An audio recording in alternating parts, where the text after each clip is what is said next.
శతమానం భవతి. తెలుగు 2500 ఏళ్ల పండు బామ్మ, 10 కోట్ల పైచిలుకు బిడ్డల మూలపుటమ్మ, శతాబ్దాల చరిత్ర ఉన్న 16 అణాల పడుచుగుమ్మ.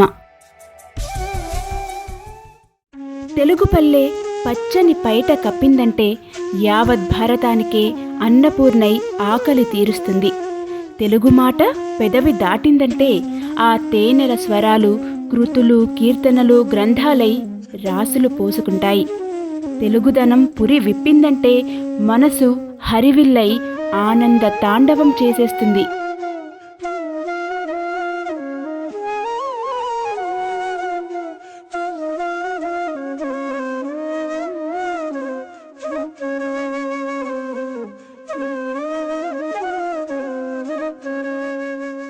ఎన్నో తరాల చరిత్రలతో సాగుతున్న తెలుగు జాతి ఇప్పుడు ప్రపంచవ్యాప్తంగా విస్తరించి 10 కోట్ల పైచిలుకు జనాభాగా పరిఢవిల్లుతోంది.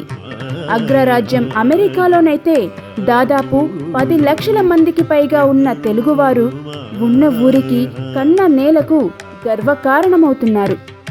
అవకాశం దొరికినప్పుడల్లా పరాయి దేశంలోనూ తెలుగుదనాన్ని నెమరవేసుకుంటున్నారు. కన్న దేశం ఉన్న ఊరు అయిన వాళ్ళందరినీ వదిలి అమెరికాలో స్థిరపడే తెలుగువారు సాధ్యమైనన్ని సార్లు సాటి తెలుగు వాళ్ళని కలుసుకొని ఊరట పొందుతుంటారు.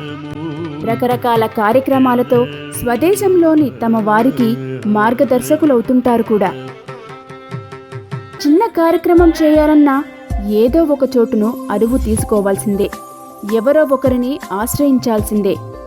తరతరాలు విస్తరిస్తున్న తమది అని చెప్పుకునే ఒక్క స్థలం యావత్ ఖండంలో ఒక్క రాష్ట్రంలోనైనా లేదు. టెక్సస్ రాష్ట్రం హ్యూస్టన్ వాసులది అదే పరిస్థితి. 1950 చివరి నాళ్లలో 1-2 కుటుంబాలతో మొదలైన తెలుగువారి జీవనం 60 ఏళ్లలోనే వేల కుటుంబాలుగా విస్తరించింది. ఇంకా విస్తరిస్తూనే ఉంటుంది కూడా.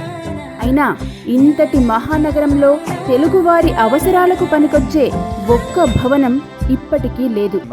A very important initiative that will serve the cultural, social and community needs in Houston. Library, meetings, సంస్కృతి సంప్రదాయాలు, యోగా, ఇతర కార్యక్రమాలకు పనికొచ్చే 3 conference rooms, kitchen, dining area, భవనం బయట ఓ చిన్న కొలను, పిల్లల పార్క్, పెద్దల వాకింగ్ ట్రాక్, 4 ఎకరాల్లో దాదాపు 600 కార్లకు సరిపడా పార్కింగ్ ఏరియా, క్రికెట్, ఇతర ఆటల కోసం 4 ఎకరాల స్థలం, ఓపెన్ అరేనా, భవిష్యత్తులో మరిన్ని అవసరాల కోసం మరో 2 ఎకరాల స్థలం కేటాయించారు. వయోవృద్ధుల కోసం ప్రత్యేక గదులు ఏర్పాటు చేయాలనే విన్నపాలు కూడా ఉన్నాయి. మన భవిష్యత్తు తరాల కోసం మనమే కట్టుకోబోయే ఈ భవనానికి దాతల విరాళాలే మూలాధారం.